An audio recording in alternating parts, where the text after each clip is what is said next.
संजोग वागरे यांच्या प्रचाराच्या नियोजनासाठी महाविकास आघाडीची बैठक. निवडणूक प्रचार प्रमुखपदी कैलास गायकवाड यांची निवड. मावळ लोकसभा मतदारसंघातील महाविकास आघाडीचे उमेदवार संजोग वागरे पाटील यांच्या प्रचारासाठी खोपोलीत महाविकास आघाडीच्या पदाधिकारी आणि कार्यकर्त्यांनी प्रचंड मेहनत घेतली आहे.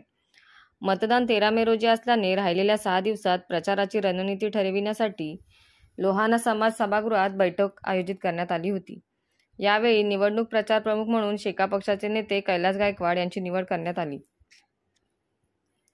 या बैठकीस इंडिया आघाडीचे निवडणूक प्रमुख कैलास गायकवाड, काँग्रेसचे ज्येष्ठ नेते उल्हास देशमुख, शेका पक्षाचे सरचिटणीस किशोर पाटील, खोपोली शहर चिटणीस अविनाश तावडे, शिवसेनेचे शहर प्रमुख संतोष देशमुख, काँग्रेसचे शहराध्यक्ष रिचर्ड जॉन, आपचे जिल्हाध्यक्ष शेखर जांभळे, राष्ट्रवादी शरद पवार गटाचे शहराध्यक्ष अतुल पाटील, रवींद्र रोकडे, सागर जाधव, विलास चाळके, राष्ट्रवादीच्या महिला शहराध्यक्ष सुवर्णा मोरे, शिवसेना उपजिल्हा संघटिका अनिता पाटील, खोपोली शहर शिवसेनेच्या सुगदा बने, काँग्रेसच्या शहराध्यक्षा रेखा जाधव, शेका पक्ष शहर प्रभारी महिला चिटणीस ज्योत्स्ना रोकडे यांच्यासह मोठ्या संख्येने इंडिया आघाडीचे पदाधिकारी व कार्यकर्ते उपस्थित होते.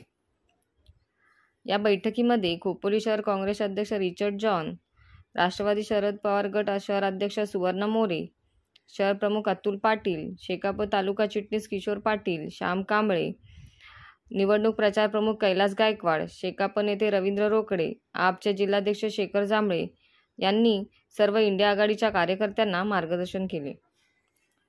या प्रचारात भव्य बाईक रॅलीचे आयोजन करण्यात येणार असून यासंबंधीची माहिती आपचे जिल्हाध्यक्ष शेखर जांभळे यांनी दिली. बैठकीचे सूत्रसंचालन सागर जाधव, रवींद्र रोकडे यांनी केले. Bureau report, news 46 Raigad, Khopoli.